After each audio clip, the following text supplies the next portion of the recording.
This January 13, 2026 public hearing of the Fairfax County School Board on boundaries is called correction on capital improvement program is called to order at 6:02 p.m. Mr. Frisch has submitted a request for virtual participation to the chair and the clerk of the board as part of a personal conflict. All in favor of approving Mr. Frisch for virtual participation, please say aye. That's Ms. Anderson, Ms. Lady, Mr. McElveen, Ms. Mirren, myself, Ms. Dixit, Mr. Moon. All opposed? Dr. Anderson, under State Code Section 2.2-3708.3, please state for the record the reason for opposition. I object to virtual participation. Thank you. Will the clerk please read the vote? It's 7-1, and just to clarify, Mr. Frisch is for medical reasons, and he's located in Providence, Virginia. Thank you so Providence much. District, Virginia. Okay, Ms. St. John Cunning has notified the chair and the clerk of the board that she is using remote participation as she is caregiving for an individual with a disability. Thus, Ms. St. John Cunning will be continued. Correction will be counted as an in-person for the purpose of quorum today and does not need to be voted in by the board. She is located in Great Falls, Virginia. Would Mr. Frisch and Ms. St. John Cunning please check their mics and camera? I'm here. Hello. Thank you. And is Ms. St. John Cunning with us? We'll check that later. Good evening and welcome to the hearing for the FY 731 Capital Improvement Program and overflow testimony of the superintendent's proposed school boundary adjustments. On behalf of the entire school board, I'd like to thank you for sharing your comments with us. This hearing is being broadcast on Channel 99 and live streamed on YouTube and our website at fcps.edu/livestream. At the January 8, 2026 regular meeting, Dr. Reed transmitted her proposed FY 2731 Capital Improvement Program to the school board. The FCPS CIP is a planning and fiscal management tool used to coordinate the location, timing, and funding of capital projects over 5 years. The FCPS CIP is updated annually to reflect changing conditions within our schools and communities and builds upon the previously approved program of capital expenditures. This includes the development of a 5-year membership projection set, facility capacity evaluations, an annual update to the scale and funding of construction cash flow, and a facilities management program. Also, at the January 8, 2026 regular meeting, Dr. Reed presented her proposed boundary adjustment recommendation, and on Saturday, January 10, 2026, the school board heard comments on the proposal at a public hearing, and this public hearing is another opportunity for those comments as well. At this time, I would like to call on Dr. Reed for a statement and update. Thank you, Mr. McDaniel, and it's definitely appreciate everyone coming out to share your feedback, questions, concerns, and thoughts regarding our boundary process.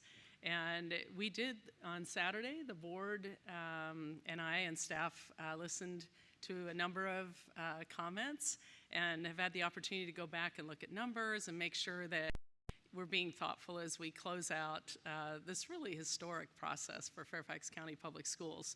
So there are a couple areas that I want to clarify that I likely will be providing some amended recommendations.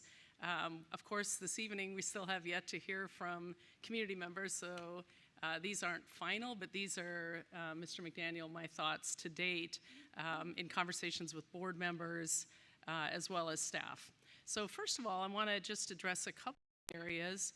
I want to remind our community that we embarked on this really historic process that we haven't had in 40 years. One of the questions was, would this be a recommendation to move everything in 1 year, or would the recommendation come back to phase some of the recommended changes? And so I think as we've gotten closer to the end here, it's clear that we need to phase the recommendations to be thoughtful for all of our communities. So I want to start with talking about Walney Oaks, the SPA 4420, which we heard feedback on Saturday, which reassigned original scenario 4 students from Franklin Middle School to Rocky Run, which was part of our proximity platform or pillar in the boundary process per scenario 4.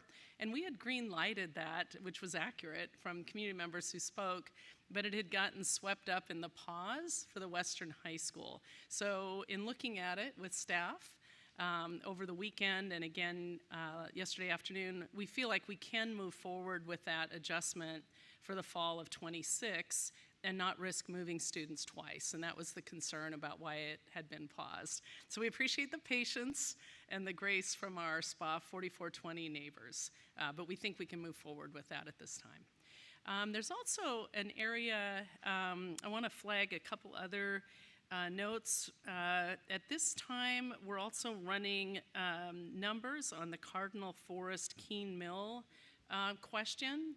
And so that's something I may hear a little more about tonight, but we're going to continue looking at numbers tomorrow before I post my final amended recommendations on Thursday.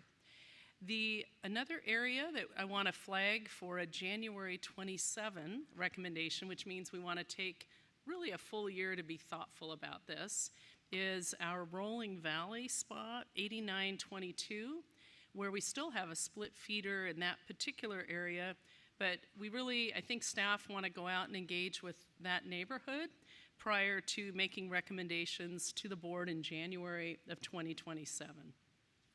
We also heard a lot of feedback from our Beech Tree Elementary neighbors, and to be fair, I really want to apologize to our Beech Tree families. I do agree that that recommendation came in very late, and when we think about our process, when we brought scenario 4 back to the community and then heard community feedback, we really thought that would make sense. And I think what we'd even talked about today in our work session is sort of our after action summary. We're going to have to, the next time around, I think, move the timelines back a little so that when we hear feedback, it's to go back to the community again to engage, to have that conversation before we make a recommendation. So the Beech Tree Elementary situation and how it relates in particular to lowering enrollment at Glasgow, we're going to again have a more in-depth conversation with the community and come back in January of 2027 with a recommendation. And part of that's contingent on we are going to move forward with the Poe AAP Center for the fall of 26, and we want to look at the impact of pulling those students, how that impacts the Glasgow enrollment, and whether or not that would be sufficient or not, because we don't want to engage in a move just to have a move, right? We want the move to be thoughtful and really helpful in the situation. So I'm going to pause the Beech Tree Elementary decision for further review, and honestly, authentic engagement with the Beech Tree community, and I do believe that's important, and Dr. Anderson's been very clear that that's essential, and again, I apologize that that really felt tagged on at the end. That was not the intent, but I clearly heard it was the impact. So we do want to engage because we want to get it right, and I think as we mentioned in the work session, after 40 years, I think 41 years, we'll probably be okay if we make the right decision. I also want to note that the Graham Greenway, Jefferson Village, and Kingsley Commons communities have been looking for some resolution for quite some time. We also can't resolve that at the expense of creating another island for our Kingsley Commons families and children. So there have been some ideas that are really creative that have been thoughtfully brought forward. So that's another area where I want to have just one more year at that one, and in January 2027, we'll again come forward with a recommendation that we hope helps mitigate the Pine Springs, Graham Road concerns with those 3 neighborhoods. Then there's the Crossfield to Lee's Corner question where we have 12 students, and staff are looking at that about the necessity to make that move or not. So that's still in play. And I don't know what we'll hear this evening, but that will be part of a possible amendment Thursday night. The Bryn Mawr Park Community, 3 spas north of 395, is another place where we're going to review and revisit and come back in January 2027 on that as well. So, Walney Oaks, Crossfield, Beech Tree, Bryn Mawr, Rolling Valley, and Cardinal Forest. I think those are the areas, as well as the Pine Springs, Graham Road, Jefferson Village, and Kingsley Commons. So those are the areas that likely I'll bring amendments that will be posted Thursday evening with the rationale. And depending on what we hear this evening, there may be other topics. But again, the board has been very thoughtful and had a lot of conversation after Saturday and appreciate our community input. So thank you, Mr. McDaniel. Thank you. We have 42 pre-registered and walk-in speakers who will address the board at this public hearing. Speakers are allotted 2 minutes, and we ask that you stay within that time limit. The timer will start when you begin to speak, and the timer will sound after 2 minutes. Please ensure that your remarks are limited to the proposed FY 2731 CIP or the proposed school boundary adjustments, and that your remarks adhere to the school board's expectations for community participation. Included in those expectations are that only one person is allowed at the podium when speaking. Neither adults nor children may accompany a speaker to the podium. Copies of all expectations are available at the back of the auditorium. To assist with the flow of tonight's hearing, please ensure you are following along with the speaker's list and are ready to go as soon as your name is called. If you have a hard copy of your testimony, please give it to the clerk. If you're virtual, please turn your camera on when you are next in line to speak so that you just have to unmute when you are called to speak. If you have electronic copies of your testimony and would like to share it with the board, please email it to communityparticipation@fcps.edu. When your name is called, the clerk will call your name 3 times before moving on to the next individual on the list. You may find copies of the speaking order in the back of the room or on board docs. We do ask for grace and patience from audience members. We also ask that you hold your applause so that we can keep the hearing flowing to ensure that all speakers are heard in a timely manner. School board members may be taking small breaks but are able to access the hearing throughout the building and will be listening to all speakers. Madam Clerk, please call our first speaker. Student A. Student A. Student A. Student number 1. Student number 1.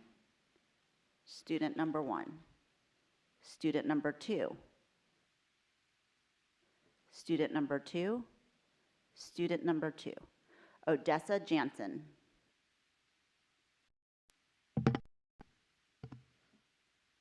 Good evening. My name is Odessa Jansen, and I'm a rising senior, band kid, and IB diploma candidate at Justice High School. I've been a part of the Beach Street, Glasgow, and Justice Pyramid for around 10 years. When I first found out about the boundary changes, I was distraught.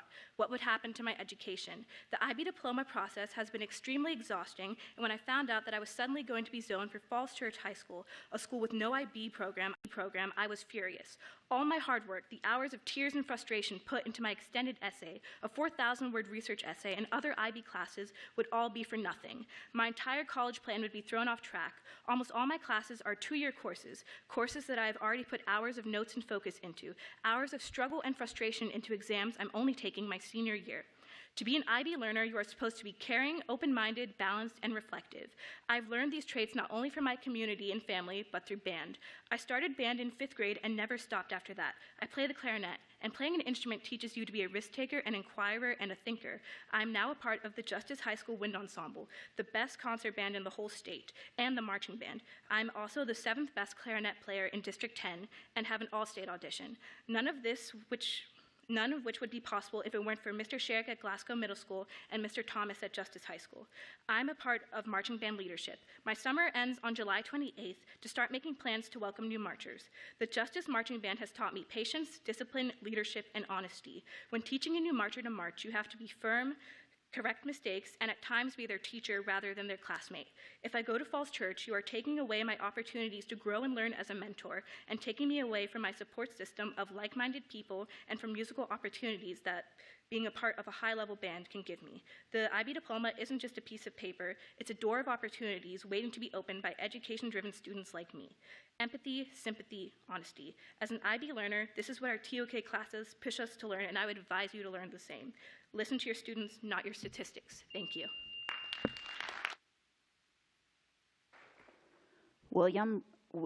Willow Rosenthal.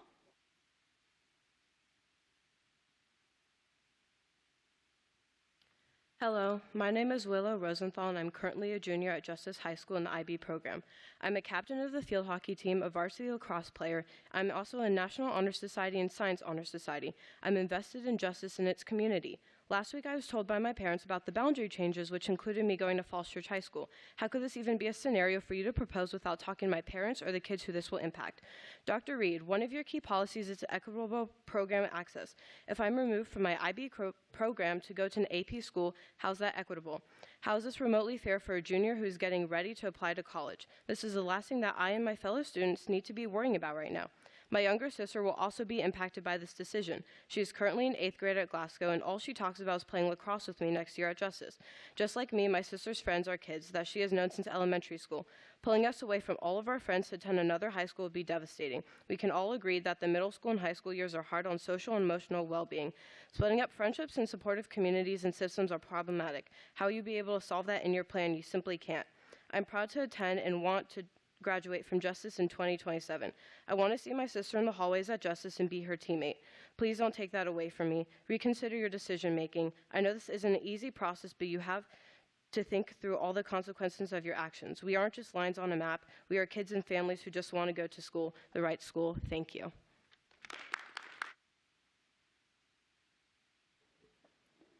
Jasmine Jensen.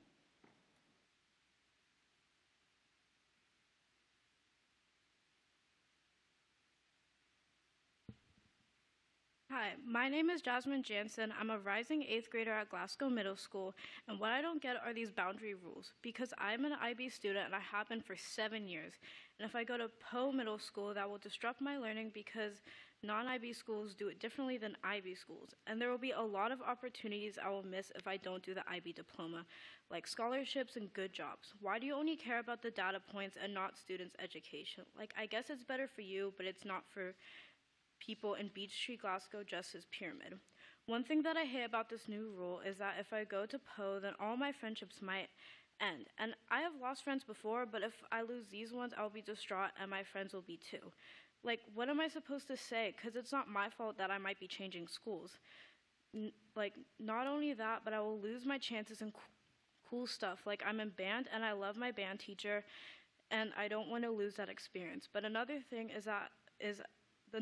I don't get is why is that we are only addressing the problem now about overcrowding at my school, because it's not actually a problem anymore, but it was a few years ago. That doesn't make sense at all. Another thing is that I have to drive to school now.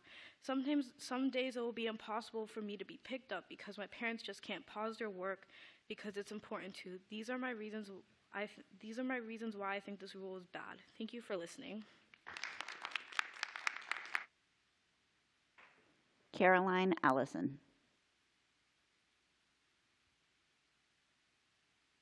Hello, my name is Caroline Allison, and I'm a junior at Justice High School. While I will not be changing schools in this boundary proposal, my closest friends will be. Beach Street is a Title I elementary school, and most families and students are unaware of this change because language or financial barriers. I'm here to speak on behalf of my friends, my sister's friends, and all the students who are unable to be here. Breaking up a school community as small as Beach Street is detrimental to student success.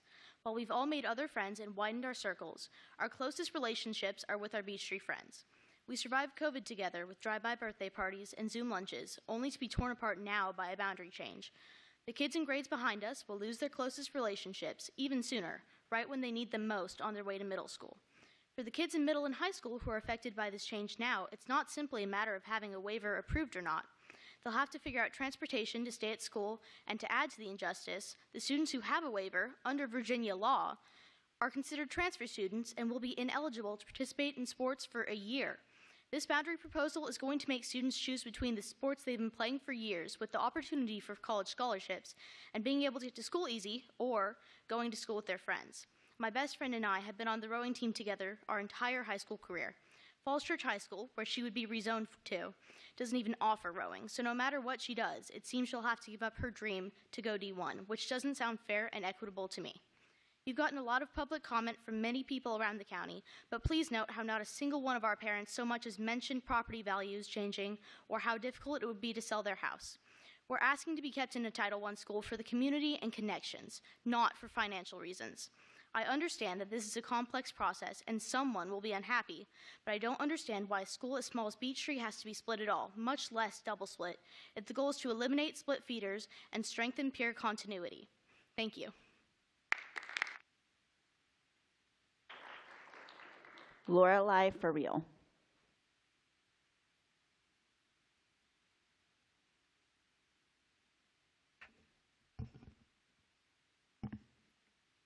Good evening. My name is Lorelei Friel, and I'm a junior at Justice High School in the IB program and on the Justice Crew team. IB is a big commitment. I'm in my first year of 2 year IB classes. While it's stressful, I'm learning things I'm truly interested in. Justice alumni in our neighborhood told me how IB has prepared them for college classes. I had my speech and I was going to talk about IB and my neighborhood and how no transportation affects equity, especially at Justice, where there are only 52 senior parking spots and it costs $250, but I'll skip to the end. Dr. Reed said, if you walk by an inequity, you lose the moral authority to lead. This was a standard you set. You don't have a choice. Or you have a choice. Don't walk by this inequity. And make sure not to do that for any other community affected by these boundary changes. Now that you've made your decision, I want to thank you for not walking by this inequity to the Beach Street community this year. But for students affected by these boundary changes, make sure to provide transportation so that equity can be a county-wide thing. Provide real access, not just permission without a way to get there. Please choose the moral authority to lead, and I'll see you next January and November of 2027, because I will be able to vote then, and so will all of my friends. So, thank you.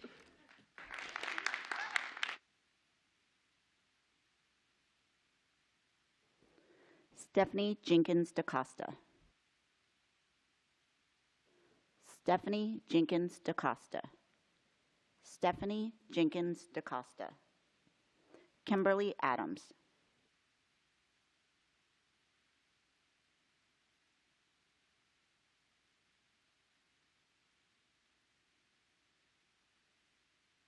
Good evening, members of the board, Superintendent Reed. My name is Kimberly Adams, and I'm here tonight representing the frustrated staff, students, and families of Centerville High School.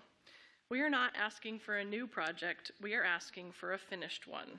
Centerville has been on the CIP since before 2019 and was included in the 2021 bond referendum for planning and design. After meetings in 2022 outlining the design phase and community input, and then a meeting presenting the finished initial design plan in September of 2022, our community was told that construction would begin in 2025.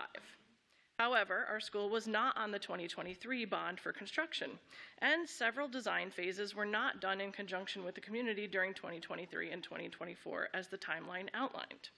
All of this meant that we could not be on the actual construction schedule until after 2025, and especially since we were still listed as planning and design and not construction on this most recent bond. The next school bond is 2027. This CIP says that we are not slated for construction until 2028. So we are faced with a 3-year further delay after over 3 years of being told that we shouldn't be able to get anything replaced or remodeled because this renovation was coming. We recognize and appreciate the superintendent having met with us in November this past year, and that the acquisition of a new high school will relieve some of the overcrowding at our school. However, capacity is not the same as condition. Our new school nearby will not fix the failing infrastructure of Centerville High School, where mold is currently being treated in a variety of locations, an aging HVAC system, and physical decay such as bathroom facilities, which are regularly overflowing. As for learning spaces, our classrooms are no longer state-of-the-art. Our students have spent years working in a facility that does not reflect the excellence we expect from Fairfax County Public Schools. So tonight I call on this board to provide a construction start date that is sooner than 2028 and start treating this project like the emergency that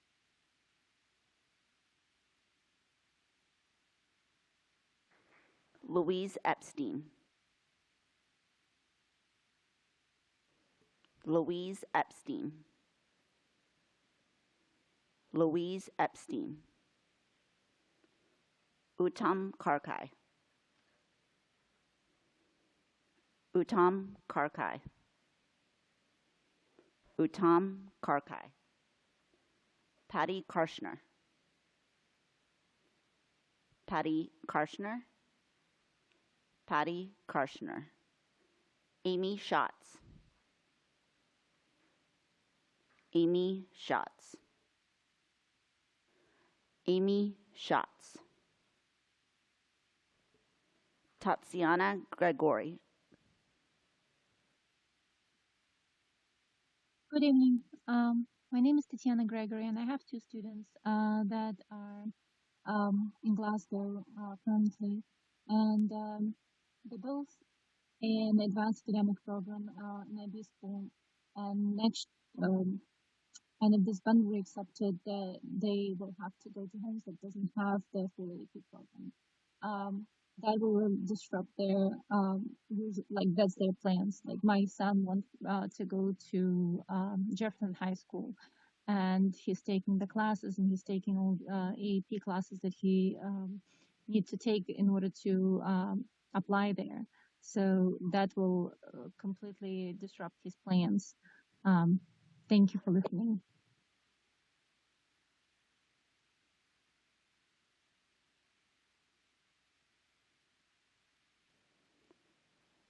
Lesla Lampton.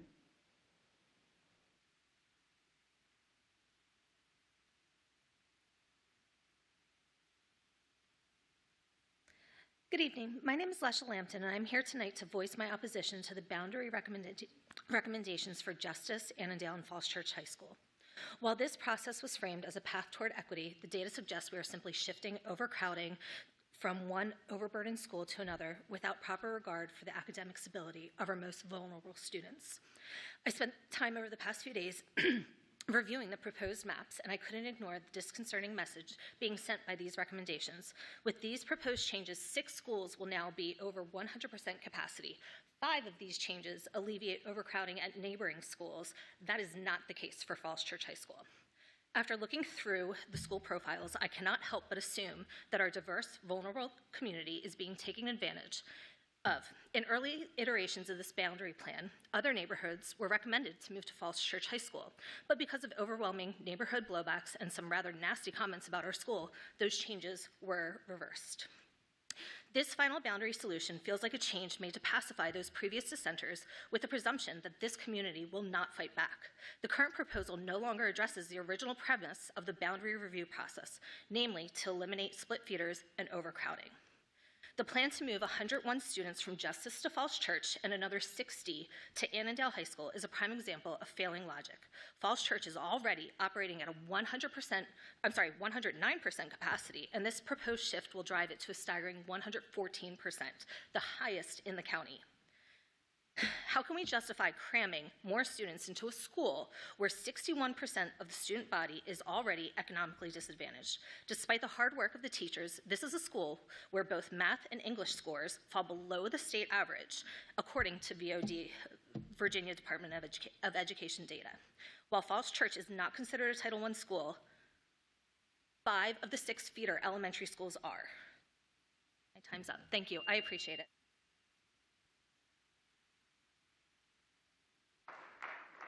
Ed Phillips. Ed Phillips. Good evening. This is Ed Phillips. I'm speaking from the Special Committee on Schools of the Great Falls Citizens Association. My topic is on the forecasting methodology as you get beyond the 2-year point, getting toward the 5-year projections. There are 2 areas that, in my view, that need improvement. First is how housing developments are considered in forecast, and the second is how transfer students impact projections and planning. I'm only going to address the first topic. As described in the CIP, the current methodology only considers developments, apartments, houses that are under construction. Most of the developments that we have observed are done in less than 2 years in the Reston, Herndon, Centerville, Chantilly areas. That means the 3 to 5 year projections are missing students coming from the permitted and planned developments in the pipeline. Applying a countywide factor, in the 3 to 5 year range to the forecast will underproject and overproject in some areas. The more precise approach it would be to apply some planning factor of those activities that are planned or permitted by pyramid, not countywide, but look into each pyramid and where are the projections, what's in the pipeline. One of the clearest at publishing and auditing enrollment forecast accuracy, which drives CIP seat planning, is Montgomery Public Schools. Thank you for your time.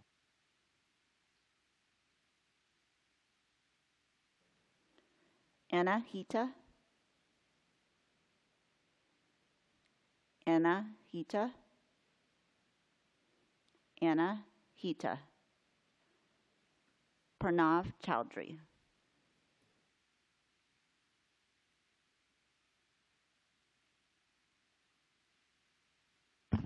Good evening, everyone. My name is Pranav, and I served as the student rep to this board back when dinosaurs roamed the earth from 2021 to 2022.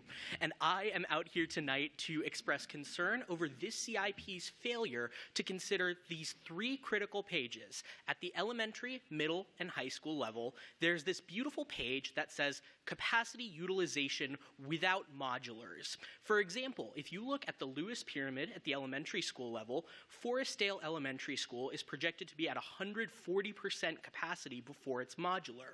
Meanwhile, it is immediately adjacent to Garfield Elementary, which is going to be at 69%. About half of Forestdale's body lives closer to Garfield than to their own zoned school, which is bursting at the seams. So our upcoming CIP should include long-term solutions for these communities. That either includes permanent capacity enhancements, consideration at the next 5-year boundary review, or consideration in the next renovation queue when it is created. For years, modulars have been used as a Band-Aid solution that have not addressed the long-term underlying overcrowding. That's particularly concerning at the elementary schools in 2 pyramids, the Justice Pyramid and the Edison Pyramid, where there is no surplus capacity. There are more elementary school students than there are permanent elementary school spots because we have not done the permanent capacity enhancements that need to be considered. I ask that that also be a subject of consideration for future bond referendums when there are elementary schools considered in areas that do not have capacity deficits, while there are substantial capacity deficits before factoring in modulars in several of these pyramids. Thank you so much.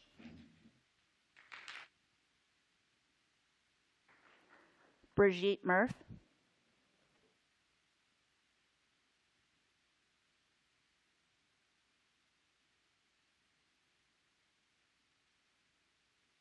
Hi, I'm Birgit Murph, and after hearing from Dr. Reed this evening, I'm surprised, but for the first time positively. I want to now say thank you for hearing our community from Jefferson Village and Greenway Downs in the Providence District of Falls Church. It seems like I do not need to read my original statement as a parent of a 7th grader, 5th grader, and rising kindergartner living in the Pine Spring Attendance Island, though I will submit it originally to the board by email because my printer died, but mostly because my trust in our FCPS leadership, and in particular my board representative, Mr. Fritsch, has eroded over the course of this process. While I'm disappointed that there was not a solution presented for fall 2026, we genuinely appreciate your willingness to respond to your feedback, and we welcome the opportunity to participate in supporting thoughtful solutions that support all involved parties in Jefferson Village and Greenway Downs. We hope impending solutions will continue to strive to meet the stated objectives of this project, and we want to make another plea to resolve the fractured nature of our community and unite Jefferson Village and Greenway Downs, a long-awaited desire of our neighborhood. Thank you for your willingness to hear our feedback, and hope you will consider working with us, starting immediately, as you review additional scenarios. We want to be a positive part of the solution, and if there's any chance that this could happen for fall 2026, we'd love to help. Thank you.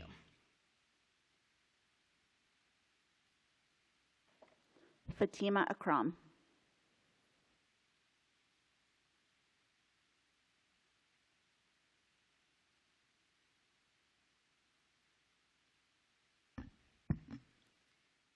Thank you again for the opportunity to speak. I provided you all with aerial, street, and boundary maps because the impact of this proposal cannot be fully understood otherwise. The proposed redistricting separates our SPA from surrounding SPAs and instead groups us across Fairfax County Parkway, a 4-lane, heavily trafficked highway that acts as a major physical barrier. The community impact would be significant, separating established sports teams, scouting groups, and neighborhood connections. Schools are strongest when they reflect the communities they serve, and Crossfield currently does exactly that. Under School Board Policy 8130, several guiding principles support keeping our community intact.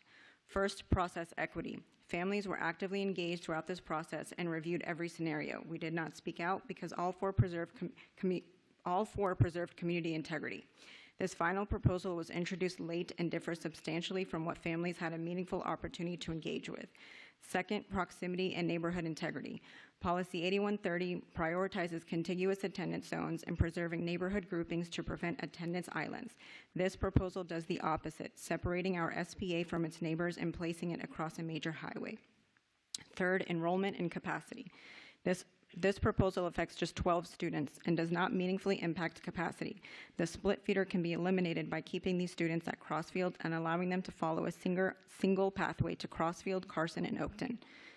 These are not dots on a map. They are children who walk the same sidewalks, wear the same jerseys, and grow up together. As Dr. Reed said in the January 8th meeting, we shouldn't do this just for a data point if it doesn't work better for our families. And this proposal does not. The Crossfield community's request is simple. Keep SPA 3521 at Crossfield. Amend the superintendent's final recommendation to remove the reassignment of SPA 3521 from Crossfield to Lee's Corner. Thank you. Ali Akram.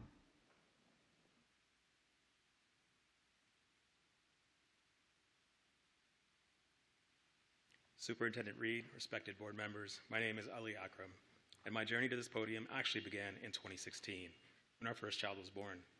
One of the dreams my wife and I had for our children back then was to provide them with something we did not have and deeply missed ourselves, the opportunity to grow with a sense of community, familiarity, and stability by completing our elementary education at the same school where we started.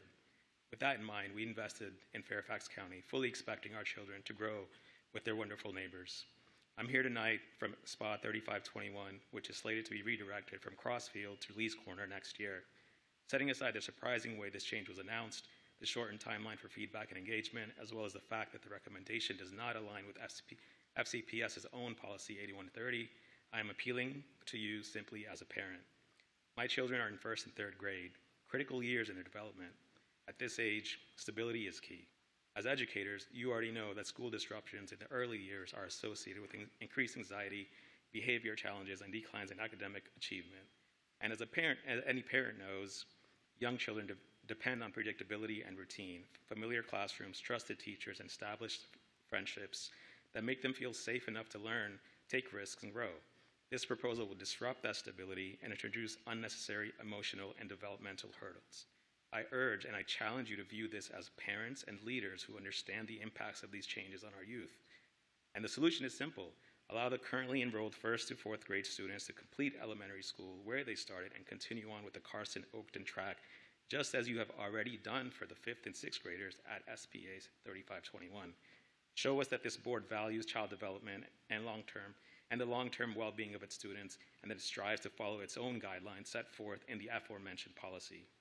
Our story is not unique, and this is not just about a school. It's a long-term plan, not unlike the boundary review. It's an investment, it's a community, it represents stability, familiarity, and for some of us, a dream.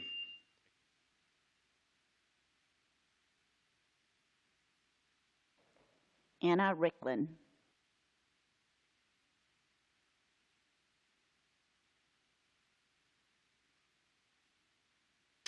Good evening. My name is Anna Ricklin, and I live in the Providence District. I have a kindergartner and a second grader in Graham Road Elementary School. And I really commend this process, updating boundaries that have been languishing for 40 years, and modernizing them is so important for our entire school district. Our community of Jefferson Village and Greenway Downs tracks to 3 different elementary schools. I encourage you to look at the map if you haven't recently looked at it: Graham Road Elementary, Pine Spring, and Timber Lane. I would say the bifurcation, but it's actually the trifurcation of our neighborhood has been an issue for many years. You make friends with other families at the park, but they go to a different elementary school. You look to connect with your neighbors, such as Ms. Murph, who just spoke, and they go to a different school. She lives directly behind my house. I looked up the history of Graham Road Elementary School. It was built by the developer who built our neighborhood, yet at least half of the neighborhood no longer goes there. And the boundaries in our neighborhood make no sense. A large block of neighbors who live behind me go to Pine Spring, as I said, as an example, an attendance island with no connection to the rest of the neighborhoods who go to Pine Spring. Scenario 4 brought our neighborhood together and would have supported promotes neighborhood and community cohesion. I came to a community meeting in the fall and spoke with the superintendent and expressed my support for that scenario and to the planning team. And as is usually the case with good ideas, you may not have heard from many people about their support because they thought it was a good outcome. They didn't think they needed to come and speak against it. But I didn't talk to a single neighbor who didn't think that this was a great idea to bring us all together in Graham Road, even if they had to change schools. Then, without explanation, the final recommendations eliminated that change. And now I'm very happy to hear we're on the next steps list. I have two requests. One, to get a clear explanation about why we were removed, and two, to request that the planning team revisit potential changes to Graham Road for the coming year, and I'm glad to see that's happening.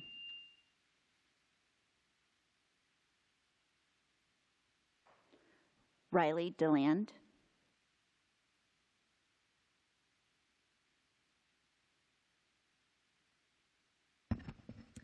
Good evening.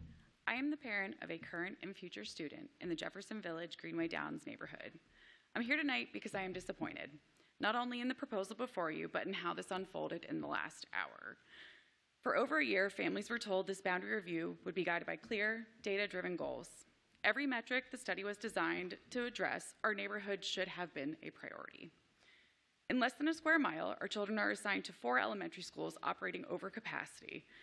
Our neighborhood will remain as 4 separate attendance islands. Families will continue to cross Lee Highway and Arlington Boulevard to get to their school. What makes this especially difficult to accept is that until this version, not a single scenario suggested our neighborhood would be excluded. We are asking for you to advocate for transparency and fairness and asking you to vote no for the current proposal in return to Scenario 4. Scenario 4 was the last version the public could meaningfully provide feedback. It kept our neighborhood together, addressed the goals you set forth as it was designed to do. Instead, an 11th hour change removed our community without time for feedback, analysis, or any engagement. After 16 months, this is no small adjustment. This is a fundamental break in the process. I want to be clear about what we are asking for, and more so what we are not asking for. While other neighborhoods are aggressively protesting their kids and house values being aligned to Falls Church Pyramid High School, we are asking the opposite. We are asking for our children to attend school with their neighbors. We are asking to strengthen our community ties. We are asking to invest our time, our energy, our resources into neighborhood schools. We are not asking for advantage. We are not asking to leave our neighbors. We deserve proximity to our schools. We deserve the opportunity to build community, and our children's future deserves to be more than a non-committal footnote in an overview.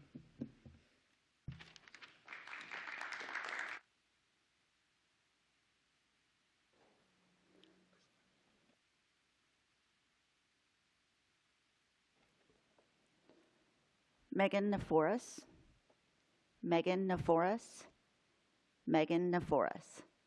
Lindsay Latham.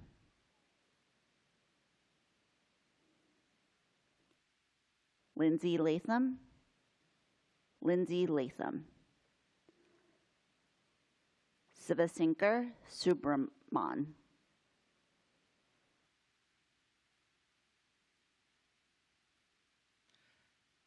Good evening, board members. I'm here tonight representing all the families affected by the rezoning recommendation, SPA 3521. We respectfully request that this board withdraw this recommendation.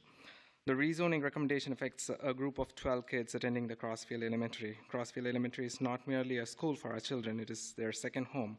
Our students have cultivated meaningful friendship, participated actively in Crossfield sports team, Girl Scout troops, and benefit from a remarkable neighborhood network where parents collectively ensure safety of kids as they walk home together. Our communities have invested countless hours building this robust parent organization, and this rezoning decision effectively erases years of careful community building by our families. We propose this solution to maintain the current Carson-Oakton assignment rather than fragmenting our community to Lee's Corner. By maintaining the current assignment, all 7 to 12 students will be benefited by remaining with their established peer groups and community connections. We have carefully reviewed the justification presented by the board, and frankly, nothing adds up. First, the Crossfield Elementary has ample capacity. This rezoning resolves no overcrowding issues whatsoever. Second, we are discussing only about 12 students here. So this is a minimum number which creates zero capacity concern for any facility. Third, the transportation logistic present no obstacle as well. The fourth, and perhaps more importantly, our students need not cross the Fairfax County Parkway, keeping our neighborhood cohesive from both transportation safety and community integrity perspectives. Furthermore, this proposal directly contradicts the policy 8130, which explicitly emphasizes neighborhood grouping and preventing attendance islands. The very policy this board has established to protect the community cohesion is being violated by this recommendation. We respectfully urge the board to withdraw the decision. Keep our families together. Our children deserve better than the decision made in haste. Thanks for your cooperation.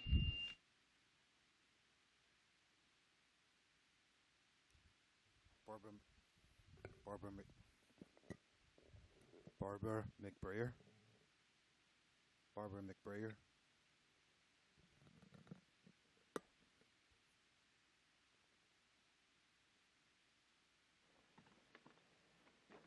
Barbara McBrayer. Hi, good evening. Can you hear me?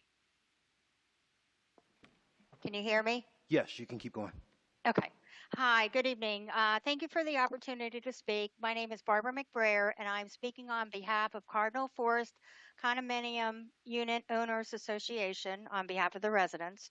I'm here today because we are very concerned and upset about the possibility of having increased student size at Cardinal Forest Elementary. One of the several reasons is our community is in direct and immediate adjacent to Cardinal Forest Elementary. We are struggling right now with traffic and safety concerns as far as the young children coming out, and the issue is more in the afternoon at dismissal times when the children are getting out of school, walking down the sidewalks. Cardinal Forest is located on Forester Boulevard, and our community is on Royal Ridge. So it's an intersection. It's a very small neighborhood street with a lot of traffic, with a lot of children. And with the increased amount of kids that it's being proposed, it's going to be, we don't want a child hit. We don't want, these are young children, elementary school, they're small. And with the amount of traffic on the road, we're just so worried that something bad's going to happen. So we have been raising this alarm for multiple years. Sorry. So like I said, it's mainly in dismissal time when you have parents coming to picking up the students. They park on the side of the street, they park wherever. Our residents are trying to get in and out of our community. The kiss and ride sometimes, most of the time, blocks our entrances from Forester to Royal Ridge, and just put in a recipe for disaster when you have young children.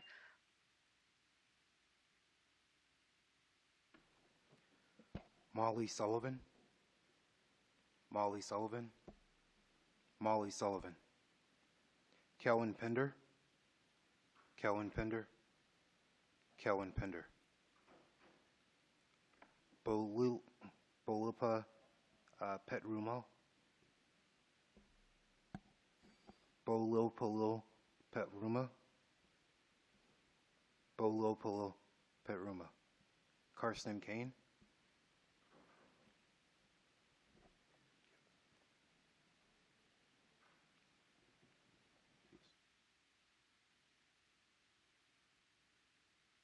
Good evening, Board and Superintendent.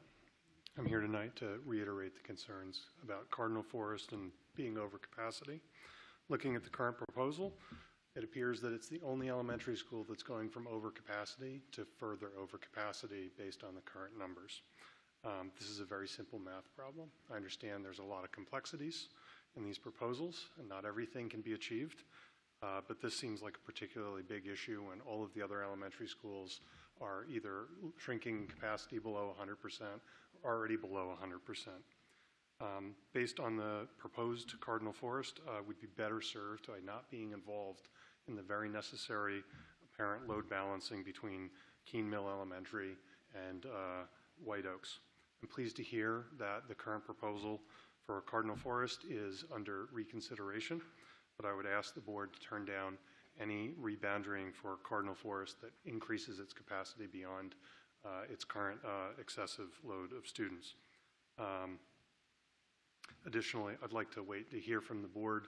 I'd like to know when to hear from the board what the new proposal would be if there is going to be a change, what kind of public comment period there will be, what kind of decision timeline there would be, because some of this information seemed to change very quickly in the last week, and I don't want it to be something where we miss out on, opportunity for future comment. Thank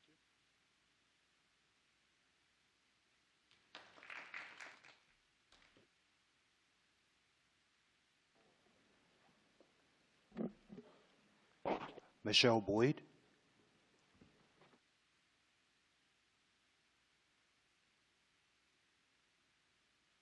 Good evening. My name is Michelle Boyd, and I'm here to voice my concerns with the superintendent's proposal to change SPA 3521's elementary school from Crossfield to Lease Corner. I have been a proud resident of Fairfax County for over 14 years. My husband and I bought our home based on the school districts. When the boundary review was initiated, we were pleased with the iterative process and the opportunities for community feedback. To say that we were blindsided by the 11th hour proposal to change our elementary school when it had never been considered in the previous scenarios is an understatement. I am the mother of 3 children at Crossfield Elementary. My children are very much integrated in the Crossfield community, participating in Girl Scouts, sports activities, green team activities. They ride the school bus with their neighbors. After school, they can safely ride their scooters to work on school assignments with their classmates in the community. Our parks and playgrounds are within walking distance with our neighbors. Additionally, one of my daughters is part of the special education program at Crossfield. Changing our elementary school would be exceptionally disruptive and fracture our community. If our children were to be redistricted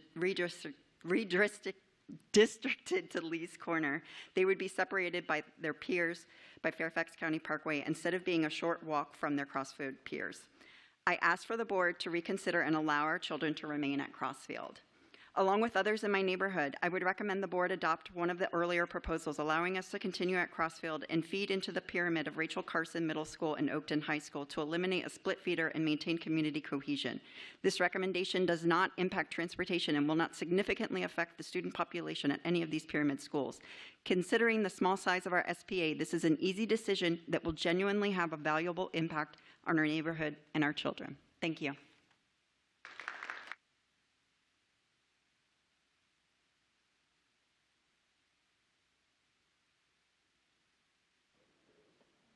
Teresa Cano.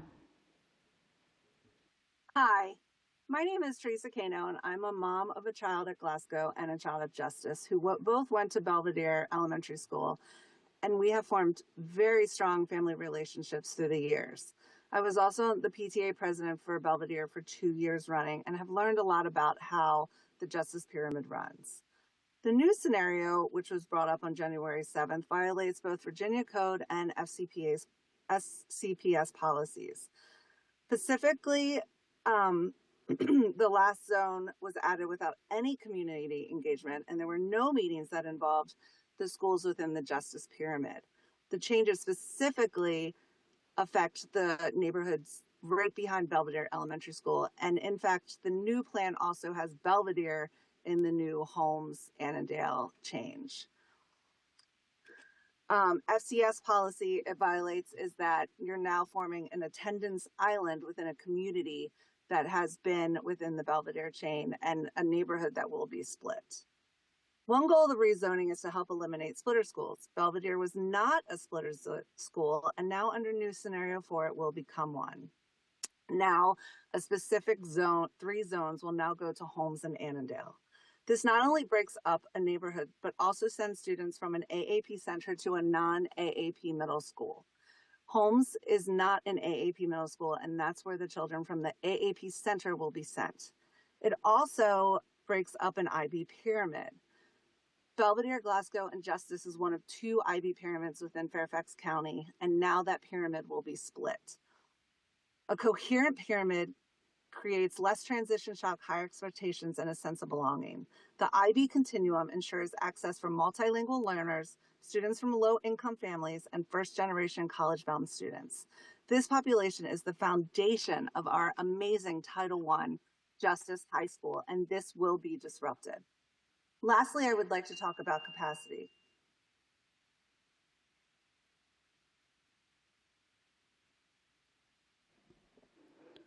Hassan Abdulwad. Hassan Abdulwad. Hassan Abdulwad. Chris Ormerod. Chris Ormerod. Chris Ormerod. Julie Sprosser.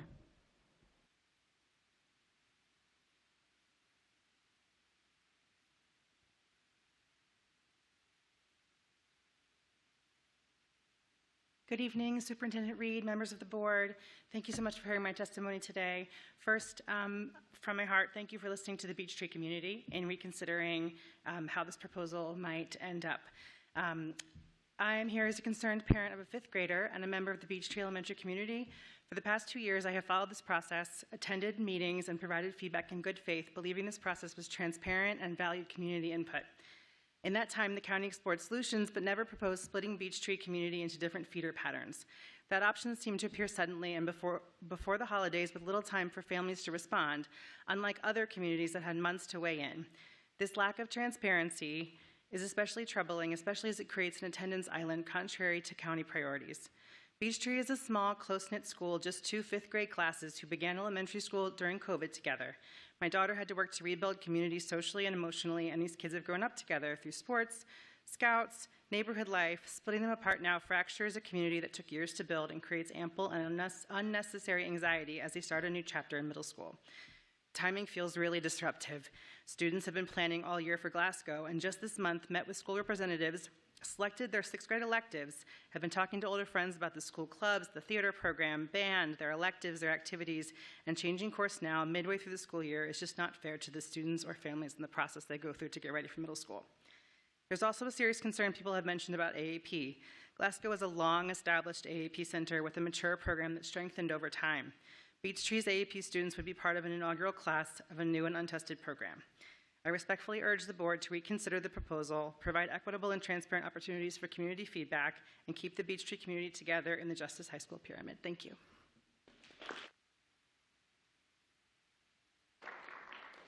Valentina Dang.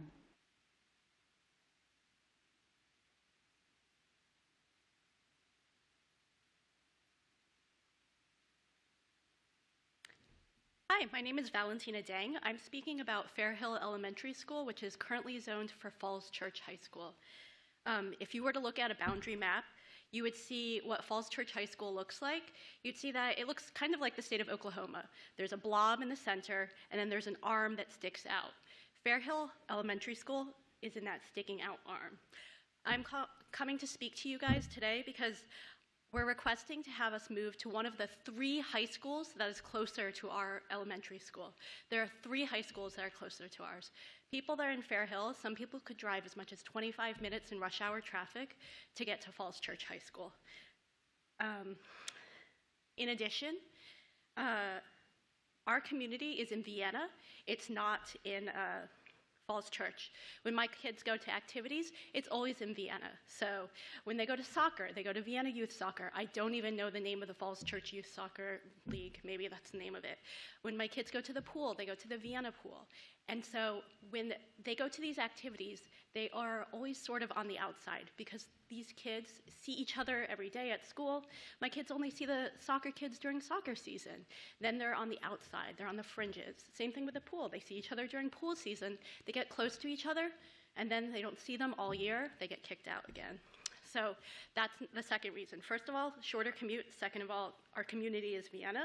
And the third one is the utilization. I had the pleasure of meeting with Michelle Reed, and she pointed out that utilization is a really important factor in making the divisions. And we saw under scenario 4, Madison High School is at 89% utilization. Madison High School does not have any planned developments, and it would only be at 100% if you moved Falls Church High School or Fair Hill Elementary School over to Madison High School. Thank you. Amy Eckert.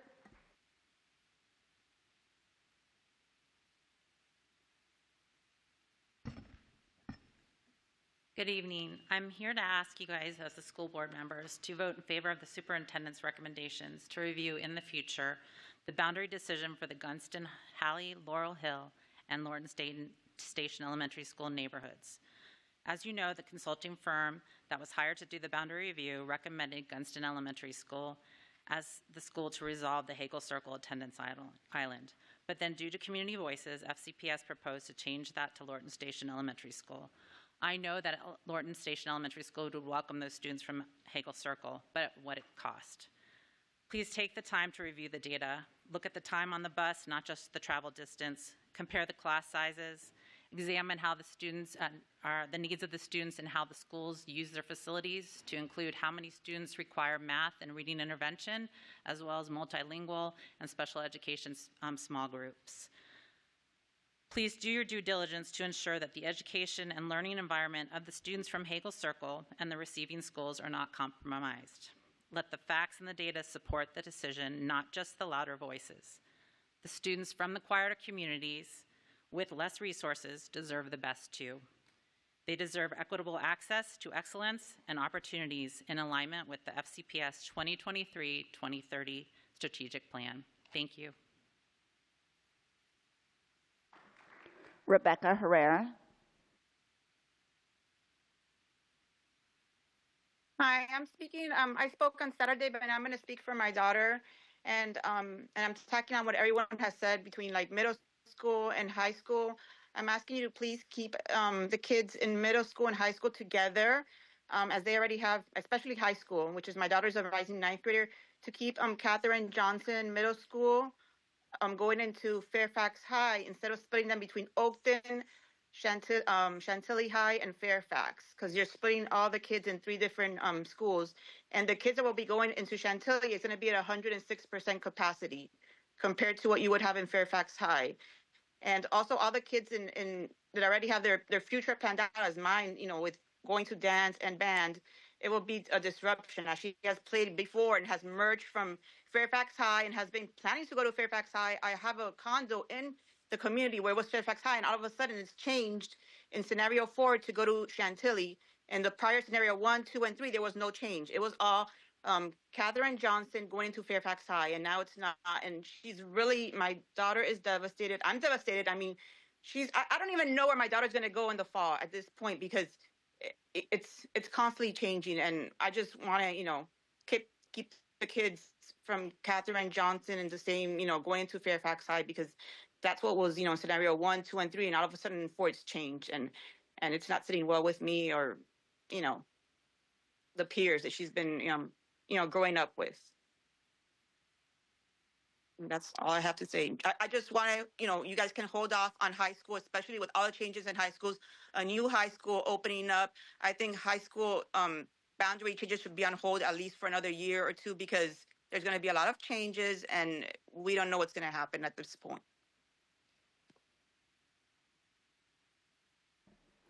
David Hardison.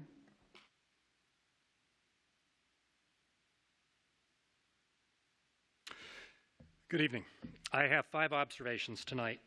First, it's disheartening to see the CIP continue to allocate funds to a Dunn-Loring Elementary. Many of you acknowledge, at least privately, that this school isn't needed. It's surrounded by under-enrolled elementary schools and a textbook example of wasteful spending. Second, it's surprising that the CIP continues to refer to an expansion of Centerville High to 3,000 seats, given the 2,000 plus seats now expected at Western and the hundreds of vacant seats at Herndon. Surely this needs to be revisited. Third, the CIP identifies a significantly larger program capacity for Kilmer Middle than the capacity just used for purposes of the boundary study. Kilmer's low capacity was a key driver for moving so many kids from the Marshall Pyramid to the Madison Pyramid. The larger capacity in the CIP calls the rationale for these boundary changes into question. Fourth, there appears to be no urgency to create a new renovation queue. McLean High has been overcrowded for over a decade, and Miss Lady has called it an eyesore. While I welcome her empathy, the board's torpor does not go unnoticed when it comes to letting the oldest high schools from the 50s know when they might expect to receive some resources. Last, I just want to offer a different perspective on the Greenway Downs Jefferson Village situation, some of the speakers tonight. I think Dr. Reed is doing exactly the right thing by taking another year to study this. Scenario 4 was deeply problematic and created a brand new attendance island that would have moved kids at Kingsley Commons, not represented here tonight, longer distances across Route 29 to Timber Lane. That wasn't ready for prime time, so it's good to step back and take another look at other solutions that would consolidate Jefferson Village and Greenway Downs at one school. Thank you for your time. George Becerra.